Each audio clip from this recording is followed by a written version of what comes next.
So what do you think the most important limited resource is? So you talk about food, you talk about water. Well, there's another one that we sometimes forget about when we're talking about population, and that's one that I think you're going to also talk about in this show, which is the atmosphere's ability to absorb our greenhouse gases without disrupting the climate in a violent way, right? So most of my own work is on could we actually think about population as a variable to be addressed in mitigating and adapting to climate change? So you're saying that, if I understand this, the statistics or the actuarial numbers of population affect the climate. Population is one of the main drivers of climate change. So Rachel wrote a very important report that talks about this.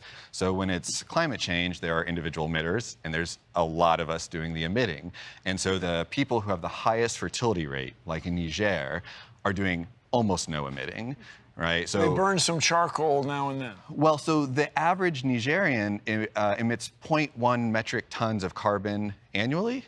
How many does the average American emit? I did that with my coffee this morning. Yeah, 16 metric tons is So what the average. 160 times. Yeah, exactly. And so our two kids are way more problematic. The Nigerians with an average 7 children are not the problem when it comes to climate change. So should we have policies that penalize people for having extra kids in the developed world? So I do think that we should at least consider it. Well, at least consider it is like do it. One of the things that we could do that's kind of least policy-ish is we could encourage our culture and our norms to change, right? I would take issue with the idea that we do anything to incentivize fewer children or more children.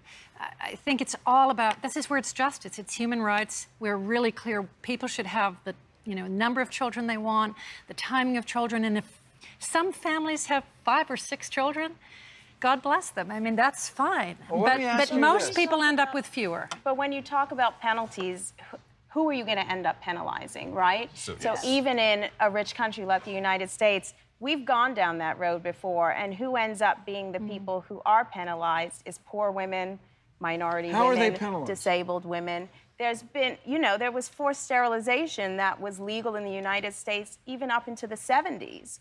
So we really have not come at it from a place of justice necessarily in the past.